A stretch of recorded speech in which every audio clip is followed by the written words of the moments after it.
Hello everyone, नमस्ते, जय हिंद, जय भारत। कैसे हो आप सभी? आई होप अच्छे होंगे। बहुत अच्छे से आप लोगों की तैयारी चल रही होगी।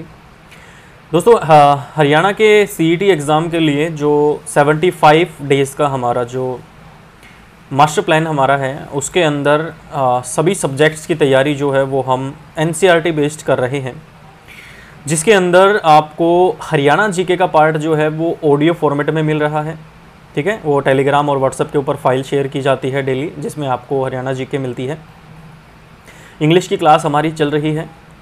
उसके अलावा हिस्ट्री जो है उसको बिल्कुल बेसिक से शुरुआत से पढ़ने की कोशिश हम लोग कर रहे हैं, और 40 से 50 दिन का हमारा टारगेट है कि हम छठी क्लास से लेकर 10वीं क्लास तक की जो हिस्ट्री है उसको हम पढ़ें, एनसीईआरटी की किताब बेसिकली हम पढ़ें। जिसके लिए आज आप लोगों को मैं थोड़ा सा सिलेबस उसका दिखा रहा हूँ इस वीडियो में, और फिर हम स्टार्ट करेंगे पढ़ना। आज हम आखेट खाद्य संग्रह से भोजन उत्पादन तक, इस चैप्टर को हम सेकंड चैप्टर को पढ़ने वाले हैं। ये जो आप लोग चैप्टर देख रहे हैं ये हमारे कक्षा छठी के चैप्टर हैं। क्या, कब, कहाँ और कैसे हम पहले कर चुके हैं। आखेट खाद्य संग्रह से भोजन उत्पादन तक आज हम करेंगे। उसके बाद स्टार्टिंग के नगर कैसे होते थे, हमारी किताबें और कब्रें क्या बताती हैं, राज्य, राजा और एक प्राचीन गणराज्य क्या होता था, नए प्रश्न, नए विचार क्या होते हैं। अशोक, महाराज अशोक के बारे में हम पढ़ेंगे, एक अनोखा सम्राट जिसने युद्ध का त्याग किया। खुशहाल गांव, समृद्ध शहर, व्यापारी, राजा और तीर्थयात्री, नए साम्राज्य और राज्य, इमारतें, चित्र तथा किताबें। ये 11 चैप्टर हमारे छठी कक्षा के हिस्ट्री में बनते हैं। 7वीं कक्षा की हिस्ट्री में हम पढ़ेंगे दोस्तों 1000 वर्षों के दौरान हुए परिवर्तनों की पड़ताल, नए राजा, उनके राज्य, दिल्ली के सुल्तान, मुगल साम्राज्य, शासक और इमारतें, नगर व्यापारी और शिल्पीजन, जनजातियाँ, खानाबदोश और एक जगह बसे हुए समुदाय, ईश्वर से अनुराग, क्षेत्रीय संस्कृतियों का निर्माण और 18वीं शताब्दी के में नए राजनीतिक गठन। ये 7वीं कक्षा के टॉपिक्स हम पढ़ेंगे। 8वीं कक्षा में फिर से आता है कैसे, कब और कहाँ। उसके बाद व्यापार से साम्राज्य तक कंपनी की सत्ता जो स्थापित हुई थी उसके बारे में हम पढ़ेंगे। ग्रामीण क्षेत्र पर शासन कैसे चलाया जाता है वो हम पढ़ेंगे। आदिवासी क्या होते थे, स्वर्ण युग कल्पना, 1857 की क्रांति, बुनकर लोहा बनाने वाले फैक्ट्री मालिक, देशी जनता, महिलाएं, जाति एवं सुधार, राष्ट्रीय आंदोलन 1870 के दशक से 1947 तक, और फिर स्वतंत्रता के बाद के भारत के बारे में हम पढ़ेंगे। ऐसे ही कक्षा 9 के अंदर हम फ्रांसीसी क्रांति पढ़ेंगे, यूरोप में समाजवाद एवं रूसी क्रांति के बारे में पढ़ेंगे, नाथसीवाद और हिटलर का उदय हम पढ़ेंगे, वन्य समाज उपनिवेशद और आधुनिक विश्व में चरवाहे हम पढ़ेंगे। 10वीं कक्षा के अंदर हम यूरोप में राष्ट्रवाद का उदय, इंडो चाइना में राष्ट्रवादी आंदोलन, भारत में राष्ट्रवाद और भूमंडलीवर्त विश्व का बनना, औद्योगिकरण का युग, काम, आराम और जीवन, मुद्रण संस्कृति और आधुनिक दुनिया, उपन्यास, समाज और इतिहास, ये हम 10वीं कक्षा के अंदर पढ़ने वाले हैं। तो अगले 40 से 50 दिन के अंदर अंदर हम ये पूरी हिस्ट्री जो है कवर करने वाले हैं। तो इसके बारे में आप लोगों को टेंशन नहीं लेनी है। हिस्ट्री कहाँ से करनी है, तो छठी कक्षा से हम शुरू करेंगे, और आज की क्लास हम स्टार्ट करते हैं। चैप्टर नंबर 2 से हम शुरुआत करेंगे। पहले वीडियो के अंदर हमने चैप्टर 1 कर लिया था, तो वो चैप्टर 1 अगर आपने अभी तक नहीं पढ़ा है तो आप उस चैप्टर 1 को पढ़ लीजिए पहले, उसके बाद आप चैप्टर 2 को स्टार्ट कीजिए। बिल्कुल हम ये मान के चल रहे हैं दोस्तों कि हमने स्कूल के अंदर एडमिशन लिया है और अब हमें बिल्कुल शुरू से हर चीज़ को पढ़ना है।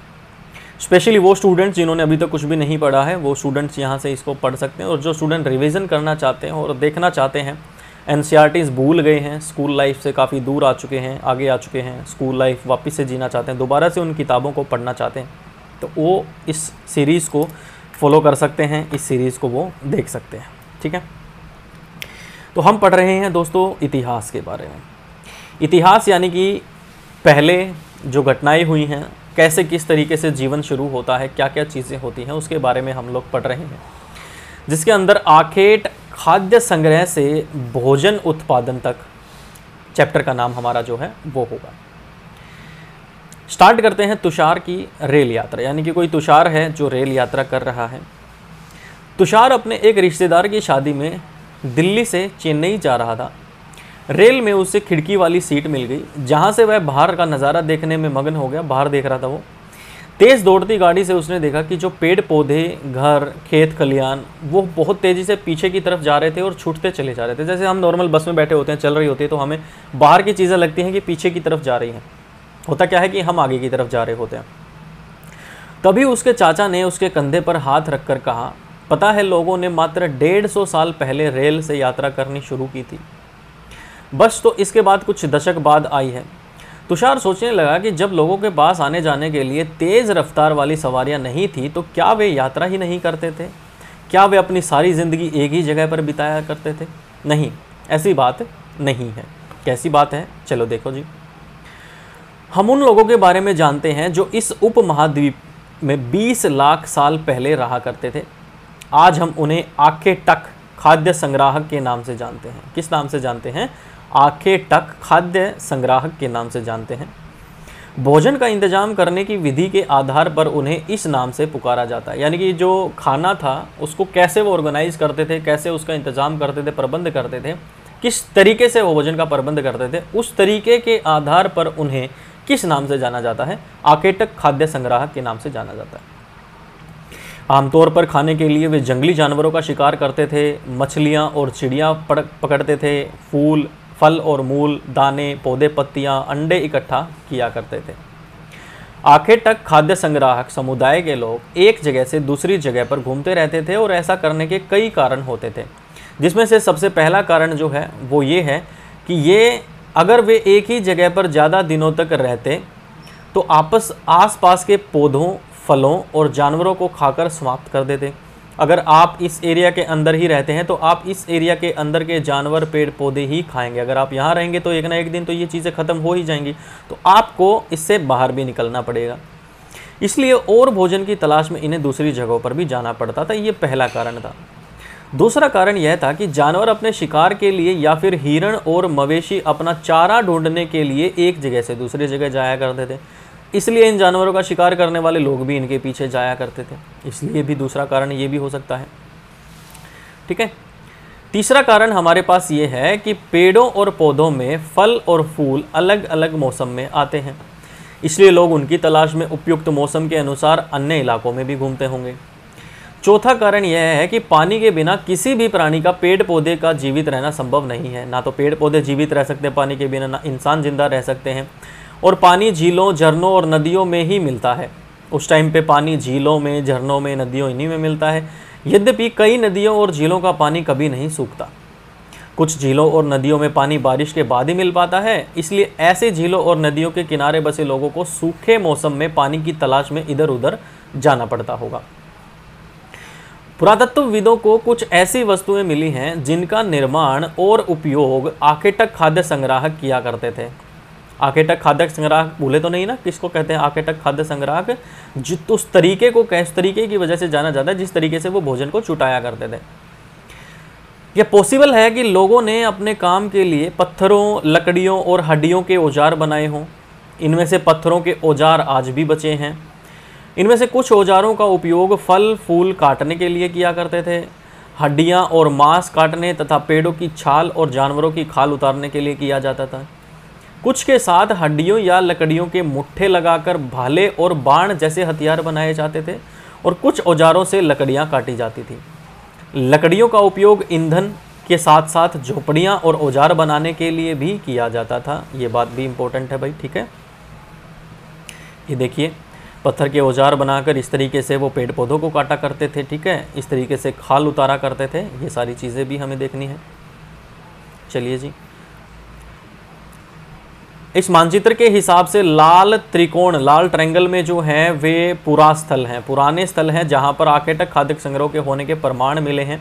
इनके अलावा भी और कई स्थानों पर आखेटक खाद्य संग्राहक रहा करते थे, लेकिन मानचित्र में सिर्फ कुछ गिने चुने स्थान ही चिन्हित किए गए। कई पुरास्थल नदियों और झीलों के किनारे पर पाए गए हैं। देखिए जी, ये भीमबेटका वाला जो एरिया है यहाँ पर आखेटक पाए गए हैं। हुंसगी वाला जो एरिया है यहाँ पर कुरनूल गुफाएं हैं, यहाँ पर हमारे कौन पाए गए हैं? हमारे खाद्य आखेटक पाए गए हैं और आखेटक खाद्य संग्रह पाए गए हैं। और पूरा पाषाणिक पुरास्थल जो है वो भी, ये ट्रायंगल जो है ये पूरा पाषाणिक पुरास्थल को रिप्रेजेंट करते हैं। और ये जो आपको स्क्वायर दिख रहे हैं, कोल्डी हवा, महागढ़ा, चिरांद, ये नव पाषाणिक पुरास्थल को रिप्रेजेंट कर रहे हैं।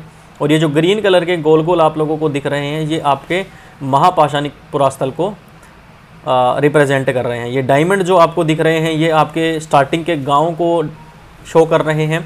और ये जो स्टार आप लोगों को दिख रहे हैं, जैसे कि मुंबई हो गया, कोलकाता हो गया, ये आपके आधुनिक नगरों को रिप्रेजेंट कर रहे हैं। इस तरीके से आप मैप के ऊपर भी आप ये देख सकते हैं कि जो पुरापाषाणिक पुरास्थल थे वो कहाँ थे, नवपाषाणिक पुरास्थल कहाँ थे, महापाषाणिक पुरास्थल कहाँ थे, स्टार्टिंग के गांव कहाँ हैं और स्टार्टिंग के शहर, आधुनिक शहर कहाँ पर है। ठीक है, चलिए जी, अब नेक्स्ट क्या बात आती है हमारे पास, एक मिनट। चूंकि पत्थर के उपकरण बहुत महत्वपूर्ण थे इसलिए लोग ऐसी जगह ढूंढते रहते थे जहां अच्छे पत्थर मिल सकें। ठीक है, शैल चित्रकला जो है इनसे हमें क्या पता चलता है, ठीक है, जैसे कि ये चित्र है, इससे हमें क्या पता लग रहा है कि ये कोई ना कोई एक जानवर लग रहा है और ये कोई ना कोई इंसान है जो उसके पीछे पड़ा हुआ है। जिन गुफाओं में लोग रहते थे उनमें से कुछ की दीवारों पर चित्र मिले हैं। इनमें कुछ सुंदर उदाहरण मध्य प्रदेश और दक्षिणी उत्तर प्रदेश की गुफाओं से चित्र मिले हैं। इनमें जंगली जानवरों का बड़ी कुशलता से सजीव चित्रण किया गया है। ठीक है, ये देखिए जंगली गुफाएं हैं, ये ऐसे फोटोज़ के माध्यम से भी बहुत अच्छा दिया हुआ है एनसीईआरटी के अंदर। पुरास्थल क्या होता है भाई? पुरास्थल उस स्थान को कहते हैं जहां औजार, बर्तन और इमारतों जैसी वस्तुओं के अवशेष मिलते हैं। उसको क्या कहा जाता है दोस्तों? पुरास्थल कहा जाता है, जहां पर औजार, बर्तन और इमारतों जैसी वस्तुओं के अवशेष मिलते हैं। ऐसी वस्तुओं का निर्माण लोगों ने अपने काम के लिए किया था और बाद में उन्हें वही छोड़ दिया उन्होंने। ये जमीन के ऊपर, अंदर, कभी कभी समुद्र और नदी के तल पर भी पाए जाते हैं और इन पुरास्थलों के बारे में आपको अगले अध्यायों में बताया जाएगा, यानी कि अगले चैप्टर्स के अंदर हम इन पुरास्थलों के बारे में जानेंगे। नेक्स्ट हम देखते हैं दोस्तों आग की खोज के बारे में। मानचित्र 2 में कुरुनुल गुफा ढूंढनी है हमें। अभी देखा था हमने, दक्षिण में कुरुनुल गुफा हमने देखी थी। ठीक है, यहाँ राख के अवशेष मिले हैं। इसका मतलब यह है कि स्टार्टिंग के लोग जो थे वो आग जलाना सीख गए थे। आग का इस्तेमाल कई कार्यों के लिए किया गया होगा, जैसे कि प्रकाश के लिए किया गया होगा, मांस भूनने के लिए किया गया होगा, खतरनाक जानवरों को दूर आदि भगाने के लिए किया गया होगा। तो पहले हम आदि मानव हुआ करते थे। पहले हमने 2 पैरों पे खड़ा होना सीखा, फिर हमने वो 2 पत्थर आपस में घिसे, चिंगारी उठी, जिससे हमें पता चला कि आग भी होती है। तो ठंड के माहौल में हम उस आग से सीखने के लिए भी यूज़ करते थे। खाना पकाकर खाना स्टार्ट कर दिया था। ठीक है, जंगली जानवरों को दूर भगाने के लिए भी हम उसका यूज़ कर सकते थे। तो इन सभी चीज़ों के लिए हम आग का यूज़ करते हैं। ठीक है, आज हम आग का उपयोग खाना बनाने के लिए करते हैं। आग का उपयोग हम सर्दियों में सर्दी से बचने के लिए भी आग का यूज़ करते हैं और भी बहुत सारी चीज़ों के लिए हम आग का यूज़ करते हैं। ठीक है, हम जिस काल के बारे में पढ़ रहे हैं पुरातत्वविदों ने उनके बड़े बड़े नाम रखे हैं। ठीक है, आरंभिक काल को क्या कहते हैं भाई? आरंभिक काल को वे पुरापाषाण काल कहते हैं। ठीक है, ये हिस्ट्री में आप लोग वैसे पढ़ते हैं, लेकिन हम बिल्कुल 6ठी क्लास की एनसीईआरटी के माध्यम से पढ़ रहे हैं। स्टार्टिंग के काल को क्या कहते हैं? पुरापाषाण काल कहते हैं। यह 2 शब्दों पुरा यानी प्राचीन और पाषाण यानी पत्थर, यानी कि पुराना टाइम जहाँ पर पत्थरों से काम हुआ करता था उसको पुरापाषाण काल कहते हैं। यह नाम पुरास्थलों से प्राप्त पत्थरों के औजारों को महत्व को बताता है और पुरापाषाण काल 20 लाख साल पहले से 12,000 साल पहले के दौरान माना जाता है। इस काल को भी 3 भागों में बांटा गया है, एक आरंभिक पुरापाषाण काल, मध्य पुरापाषाण काल और उत्तर पुरापाषाण काल। मानव इतिहास की लगभग 99% कहानी इसी काल के दौरान घटित हुई है, जिस काल में हमें पर्यावरणीय बदलाव मिलते हैं, यानी कि नेचर के चेंजेस हमें इसमें मिलते हैं। उसे मेसोलिथ यानी मध्य पाषाण युग कहते हैं।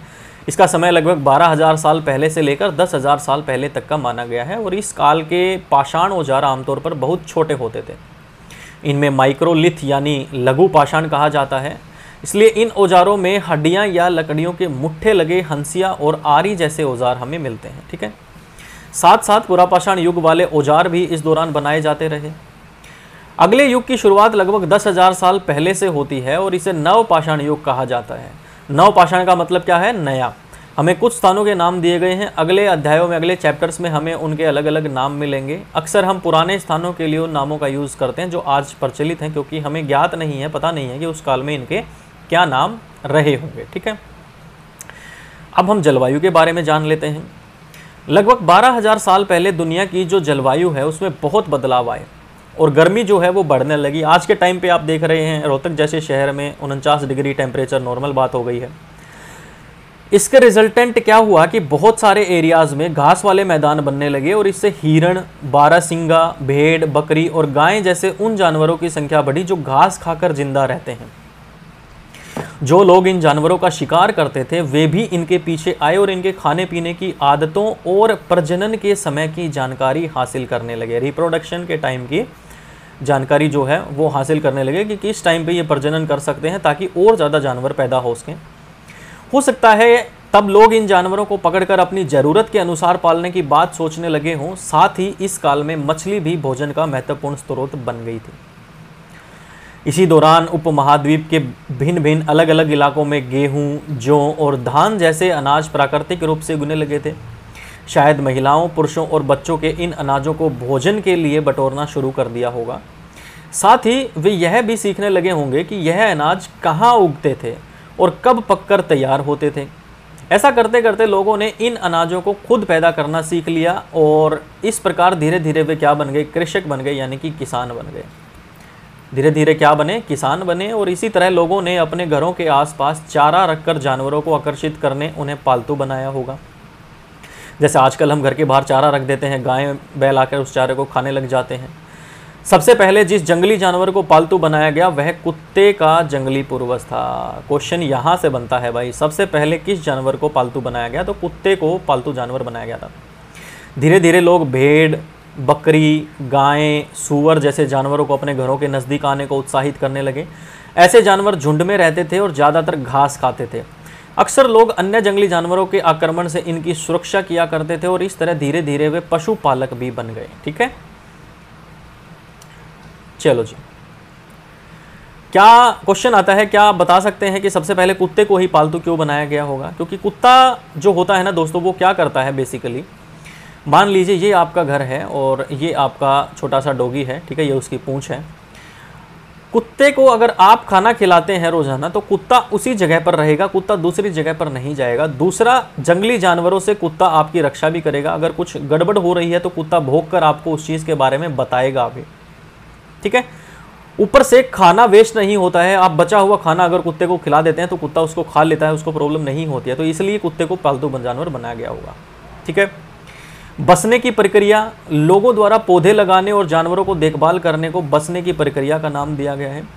अपनाए गए ये पौधे तथा जानवर अक्सर जंगली पौधों तथा जानवरों में भिन्न होते हैं और इसकी वजह यह है कि बसने की प्रक्रिया की दिशा अपनाए गए पौधों या जानवरों को लोग चयन करते हैं। उदाहरण के तौर पर लोग उन्हीं पौधों या जानवरों का चयन करते हैं जिनके बीमार होने की संभावना कम हो। उन्हीं पौधों या जानवरों का चयन करते हैं जिनके बीमार होने की संभावना कम हो। यही नहीं, लोग उन्हीं पौधों को चुनते हैं जिनके बड़े दाने वाले अनाज पैदा होते हैं, साथ ही जिनकी मजबूत डंठलें अनाज के पके दानों को बाहर संभाल सकें। ऐसे पौधों के बीजों को संभाल कर रखा जाता है ताकि फिर से उगाने के लिए उनके गुण सुरक्षित रह सकें। उन्हीं जानवरों को आगे प्रजनन के लिए चुना जाता है जो आमतौर पर अहिंसक होते हैं, यानी कि जो मारकाट से दूर रहते हैं जानवर, जो ज़्यादा लड़ाई झगड़ा नहीं करते हैं जानवर। इसलिए हम देखते हैं कि पाले गए जानवर तथा कृषि के लिए अपनाए गए पौधे जंगली जानवरों तथा पौधों से धीरे धीरे भिन्न होते गए। मिसाल के तौर पर जंगली जानवरों की तुलना में पालतू जानवरों के दांत और सींग छोटे होते हैं, बिल्कुल होते हैं। इन दांतों को देखो, इनमें से कौन सा जंगली सूअर का है और कौन सा पालतू सूअर का है, तो आप साफ बता सकते हैं ये पालतू सूअर का होगा, ये जंगली सूअर का होगा, बड़ा है। बसने की प्रक्रिया पूरी दुनिया में धीरे धीरे चलती रही, करीब 12,000 साल पहले शुरू हुई थी और वास्तव में आज हम जो भोजन करते हैं इसी बसने की प्रक्रिया की वजह से करते हैं। कृषि के लिए अपनाई गई सबसे प्राचीन फसलों में गेहूं तथा जौ आते हैं। उसी तरह सबसे पहले पालतू बनाए गए जानवरों में कुत्ते के बाद भेड़ और बकरी आते हैं। तो ये इंपॉर्टेंट बात है, ये आप लोगों को याद रखनी है। ठीक है, तुम किसी पौधे के बीज को बोकर देखो, किसी भी पौधे के बीज को बोकर देखो, तुम पाओगे कि इसे विकसित होने में कुछ टाइम लगता है। पेड़ पौधों को विकसित बड़ा होने में टाइम लगता है ना, इनमें कुछ दिन, महीने या फिर साल तक लग सकता है। इसलिए जब लोग पौधे उगाने लगे तो उनकी देखभाल के लिए उन्हें एक ही जगह पर लंबे समय तक भी रहना पड़ा। बीज बोने से लेकर फसलों के पकने तक पौधों की सिंचाई करने, खरपतवार हटाना है, जानवरों और चिड़ियों से उनकी सुरक्षा करनी है, जैसे बहुत ज़्यादा काम जो है वो बहुत सारे काम शामिल थे। फिर कटाई के बाद अनाज का उपयोग बहुत संभाल कर करना पड़ता था। भाई देखना भी है कितना अनाज है, कितने दिन तक चल सकता है। अनाज को भोजन और बीज दोनों ही रूपों से बचा कर रखना आवश्यक था, इसलिए लोगों को इसके भंडारण की बात भी सोचनी पड़ी। भाई स्टोर भी तो करना पड़ेगा ना, बचा के रखना है तो स्टोरेज की भी ज़रूरत है। बहुत से इलाकों में लोगों ने मिट्टी के बड़े बड़े बर्तन बनाए, टोकरियाँ बुनी या फिर ज़मीन में गड्ढा खोदा। ठीक है, जानवर बच्चे देते हैं जिससे उनकी संख्या बढ़ती है। अगर जानवरों की देखभाल की जाए तो उनकी संख्या बढ़ती है, साथ ही उनके दूध भी प्राप्त हो सकता है हमें। जो भोजन का एक अच्छा स्रोत है। यही नहीं, जानवरों से हमें मांस भी मिलता है। दूसरे शब्दों में पशुपालन भोजन के भंडारण का एक बेस्ट तरीका हम कह सकते हैं। ठीक है, क्या तुम्हें, चलो ये छोड़ो, इनमें से ये पूरा शुरुआती कृषि पर मैप के माध्यम से है। वास्तव में निर्दिष्ट स्थान कृषकों और पशुपालकों की बस्तियां थी या नहीं, इन्हें जांचने के लिए वैज्ञानिक खुदाई में मिले पौधों और पशुओं की हड्डियों के नमूने का अध्ययन करते हैं। इनमें से सबसे रोचक जले हुए अनाज के दानों के अवशेष हैं। ऐसा लगता है कि ये गलती से या फिर जानबूझकर जलाए गए होंगे। वैज्ञानिक इन अनाज के दानों की पहचान कर सकते हैं। इसी तरह से हमें पता चलता है कि इस उपमहाद्वीप के अलग अलग भागों में बहुत सारी फसलें उगाई जाती रही होंगी और वैज्ञानिक विभिन्न जानवरों की हड्डियों की पहचान भी कर सकते हैं। पुरातत्वविदों को कुछ पुरास्थलों पर झोपड़ियों और घरों के निशान मिले हैं, जैसे कि बुर्ज होम जो वर्तमान कश्मीर में है। बुर्ज होम के लोग गड्ढे के नीचे घर बनाते थे जिन्हें गर्तवास कहा जाता था। तो याद रखिएगा, गड्ढे के नीचे घर बनाते थे जिन्हें गर्तवास कहा जाता था। कहाँ के? बुर्ज होम, कश्मीर में। इनमें उतरने के लिए सीढ़ियाँ होती थी, इससे उन्हें ठंड के मौसम में सुरक्षा मिलती होगी। पुरातत्वविदों को झोपड़ियों के अंदर और बाहर दोनों ही स्थानों पर आग जलाने की जगहें मिली हैं। ऐसा लगता है कि लोग मौसम के अनुसार घर के अंदर या बाहर खाना पकाते होंगे। ठीक है, बहुत सारी जगहों से पत्थर के औजार भी मिले हैं और इनमें कई ऐसे हैं जो पूरा पाषाण युगीन उपकरणों से अलग हैं, इसलिए उन्हें नव पाषाण युग का माना गया है, नए युग का माना गया है। इनमें वे औजार भी हैं जिनकी धार को और ज़्यादा पैना करने के लिए उन पर पॉलिश चढ़ाई जाती थी और ओखली और मूसल का प्रयोग अनाज और वनस्पतियों से प्राप्त अन्य चीज़ों को पीसने के लिए किया जाता था। आज हजारों साल बाद भी ओखली और मूसल का यूज़ जो है वो अनाज पीसने के लिए किया जाता है, आप सभी देखते हैं। उसी तरह पुराने टाइम पर भी औजारों का निर्माण और प्रयोग लगातार होता रहा हुआ। कुछ औजार हड्डियों से भी बनाए जाते थे। ये नवपाषाण के कुछ उपकरण हैं, औजार टाइप में पत्थरों के जो बनाए गए थे जिनसे पीसने वगैरह का काम हुआ था। नवपाषाण युग के पुरास्थलों से कई प्रकार के मिट्टी के बर्तन भी हमें मिले हैं और कभी कभी इन पर अलंकरण भी किया जाता था। बर्तनों का उपयोग चीज़ों को रखने के लिए किया जाता था। धीरे धीरे लोग बर्तनों का प्रयोग खाना बनाने के लिए भी करने लगे। चावल, गेहूं तथा दलहन जैसे अनाज अब आहार का इम्पोर्टेंट हिस्सा बन गए थे और इनके साथ साथ अब लोग कपड़े भी बुनने लगे थे। इसके लिए कपास जैसे आवश्यक पौधे लगाए जाते थे। और क्या ये परिवर्तन हर जगह एक साथ ही आ गए होंगे? नहीं, ऐसी बात नहीं है। एक तरफ जहाँ कई जगहों पर स्त्री पुरुष शिकार और भोजन संग्रह करने का काम कर रहे थे, वहीं अन्य लोगों ने हजारों सालों से दरमियान धीरे धीरे खेती और पशुपालन को अपना लिया था। बहुत जगह लोग मौसम के मुताबिक बदल बदल कर अपनी जीविका चलाया करते थे और कई बार हमेशा ऐसा भी होता था कि एक जगह से दूसरी जगह वो चलते रहते थे, क्योंकि हर जगह मौसम जो है वो अलग अलग रहता था। मेहरगढ़ नाम की जगह, यह ईरान जाने वाले सबसे इम्पोर्टेंट रास्ते बोलन दर्रे के पास एक हरा भरा समतल स्थान है मेहरगढ़।